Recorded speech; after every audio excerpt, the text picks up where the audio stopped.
बाबा जल्दी सो गए आज? तबीयत ठीक है उनकी?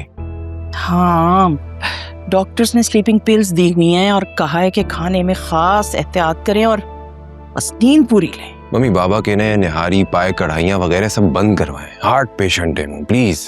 हाँ, blood pressure, uric acid, cholesterol सब कुछ ही तो बढ़ा हुआ है उनका। आप है ना, बाबा को ठीक कर देंगी पूरा। तुम फिक्र ही मत करो, मैंने उनके खाने पे कड़ी नजर रखी हुई है। आप मुझे कॉल कर रही थी?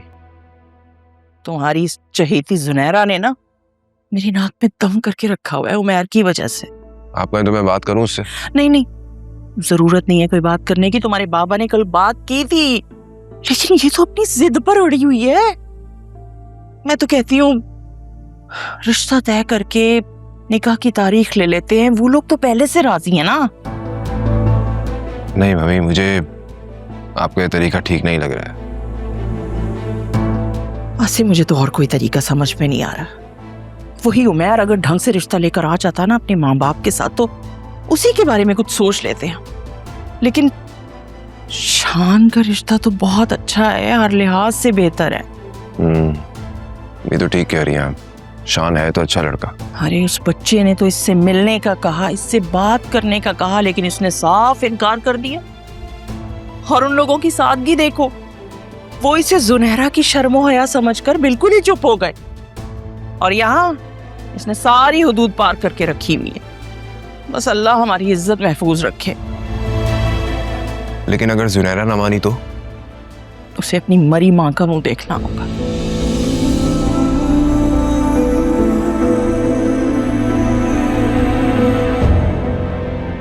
मम्मी, आप मुझे बता दीजिएगा जब भी चलना हो, मैं चल लूंगा आपके साथ, ठीक है?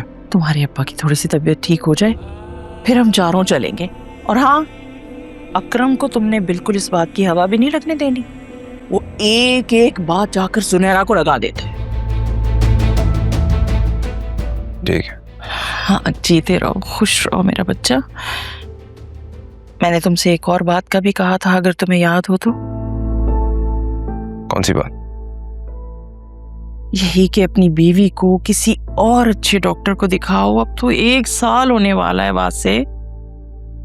जी मम्मी, वो आलिया ने भी अपनी दोस्त से बात की है, उसने भी कोई डॉक्टर रिकमेंड किया है। 1-2 दिन में हम जाएंगे उसके पास, डोंट वरी। चलो ठीक है, जो अल्लाह को मंजूर। अच्छा, तुम अब जाओ, आराम करो। मैं भी जाऊं तुम्हारे बाबा को देखूं जाके। और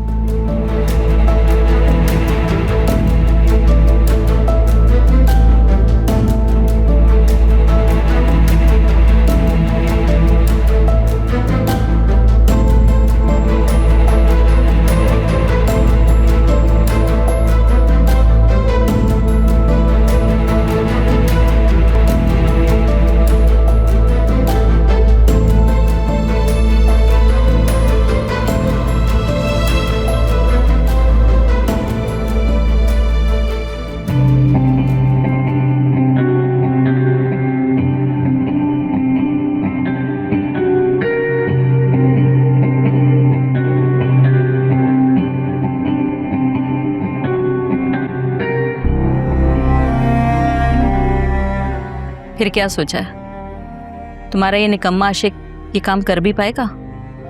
मुझे नहीं लगता। मैं तो पहले ही कहती थी ये किसी काम का नहीं है, इसे घर से निकाल बाहर करो। घर में पड़े पड़े मुफ्त की रोटियां तोड़ता रहता है। अगर किसी काबिल होता ना तो उसकी बीवी इसे क्यों छोड़ती? अरे अम्मा, मैं वैसे ही परेशान हूँ, तुम और मजीद परेशान कर रही हो मुझे।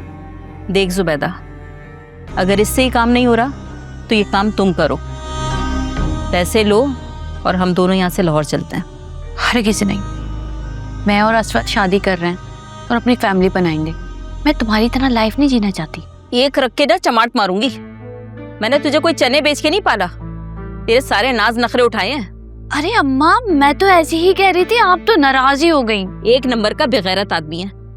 अगर उसमें इतनी गैरत होती तो अपनी बेटी को कभी अगवा करने का ना सोचता। मगर अफसोस, वो बेगैरत होने के साथ साथ बुज़दिल और निकम्मा भी है। बातें खूब करेगा मगर काम कुछ नहीं करेगा।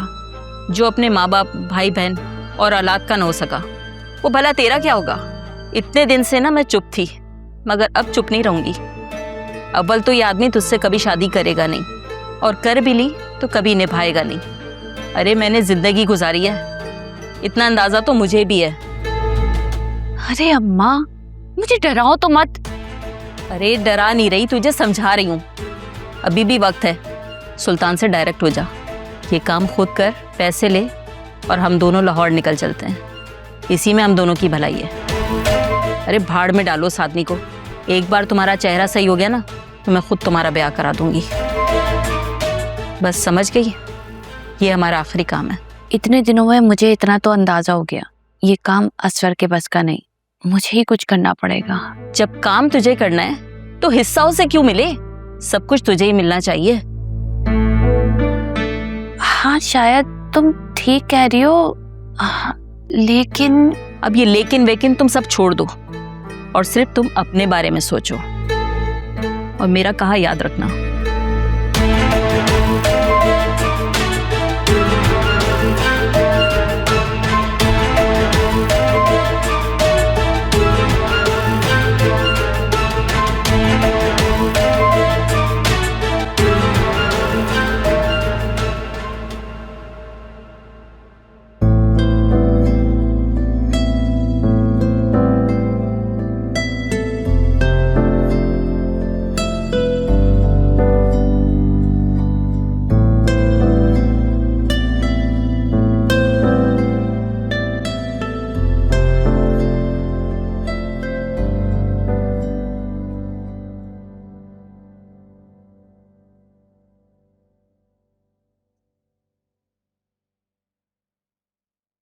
आप अभी तक नाराज हैं मुझसे? हाँ। पापा, मुझे अंदाजा नहीं था कि बात इस हद तक बढ़ जाएगी। मैंने इस मामले को बहुत खत्म करने की कोशिश की, लेकिन मैं नाकाम रही। मैं जोया और फिजा से तो ये एक्सपेक्ट कर सकता था, लेकिन तुमसे नहीं। तुम इतनी समझदार और मामला फहम हो, फिर तुम ये कैसे कर सकती हो? पहले तो मैं यही समझता रहा कि वो गाड़ी वाले ने गलती से मुझे टक्कर मार दी है, तो अब जाके इंकिशाफ हुआ कि वो एक वार्निंग थी। और ये गार्ड वाला मामले का तमाशा भी फिजा ने इसलिए लगाया था कि हम सेफ रह सकें। जी, ये फिजा का आइडिया था। उफ, मेरे खुदाया, ये समझ में नहीं आ रहा कि इस मसले को मैं कैसे सुलझाऊंगा। और ये असफर का सुल्तान से क्या ताल्लुक है? मुझे कुछ नहीं मालूम बाबा। अकरम ने जितना मुझे बताया मैंने आप लोगों को बता दिया। वो आदमी एक गुंडा और बदमाश है। हम शरीफ लोग कैसे लड़ेंगे? और तुम लोग आखिर किस बात का इंतजार कर रहे थे? कि वो वाकई मुझे मार दे तब होश में आओ। बाबा प्लीज, अब आप मुझे शर्मिंदा कर रहे हैं। अच्छा, तुम्हें देख के लगता तो नहीं है कि तुम शर्मिंदा हो। तो अब मैं क्या करूं? जोया की तरह रोना शुरू कर दूं, तब आपको यकीन आएगा? बाबा, मैं इतने दिन तक परेशान रही हूं, मैं आपको बता भी नहीं सकती। मैंने वासे तक को ये बात नहीं बताई। मेरे सास ससुर को भी अभी अकरम और फिजा के बारे में कुछ नहीं पता। सुल्तान जोया को मैसेज वगैरह भी करता था? जी, वो अक्सर कॉल करता था, लेकिन अब वो पीछे पड़ गया है कि उसे शादी करनी है। मुझे सबसे ज्यादा फिक्र सुल्तान और असफर के गठजोड़ की है। असफर का शैतानी दिमाग में कुछ ना कुछ जरूर चल रहा होगा।